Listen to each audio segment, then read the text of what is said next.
Hello guys! For today's video, ito pa rin yung araw kung saan lilipat na kami. So for today's video, bibili pa tayo ng mga gamit na kulang sa bahay. Isa na dyan, bibili tayo ng lagayan ng plato. So nandito kami sa Home Along Samuson. So ito yung mga lagayan nila ng mga plato. Diba? Ang gaganda ng mga design. Tapos kung mas maliit naman yung mga hanap nyo, meron din sila dito. Pero ang hinahanap natin for today's video, syempre yung malaki na, no?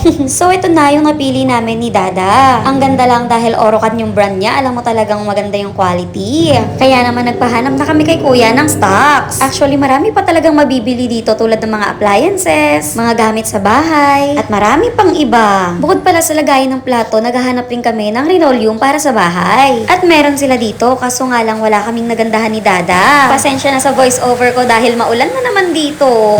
So ito na, pinakita na sa amin ni kuya yung bagong stock. So nabili lang namin to for only 1,200 pesos.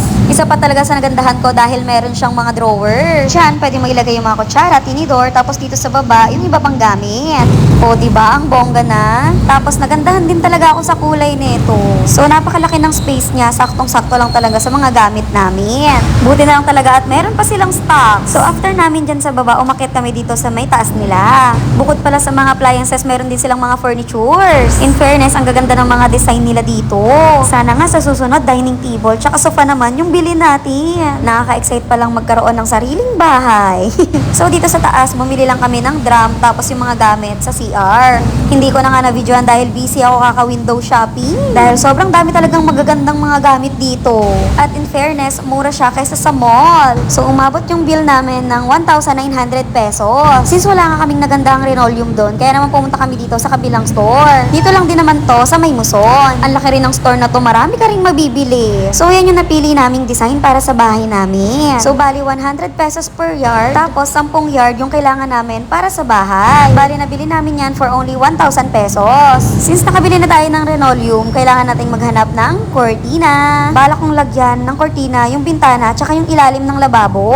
Mabuti na lang talaga at may nagtitinda dito sa may tapat lang. So yan yung para sa lababo for only 100 pesos. Dalawa yung binili ko. Tapos ito naman yung ilalagay ko dun sa may bintana. 150 pesos naman, dalawa na rin yung binili ko. Total of 500 yung nagastos natin sa cortina. So bago kami umuwi, bumili na kami ng tanghalian dito sa Pauchin. For only 130 pesos, may kanin at siomay ka na. So it's time na para umuwi dahil nakakapagod na yung araw na to sa sobrang dami nating pinuntahan. After lang minuto nga at nakauwi na tayo dito sa may bahay. At start na tayong maglinis. So ito lahat yung mga pinamili namin kanina. Hindi rin talaga birong magbuko dahil nakakapagod at magastos. So iniwan muna namin dito sa may loob ng bahay dahil mananangalian muna kami. Kaya umuwi muna kami dito sa bahay para kumain at maghahakot na kami mamaya. Habang busy kami ni Dada, busy rin ang baby namin, tingnan nyo. So yun lang, salamat sa panonood. Bye guys!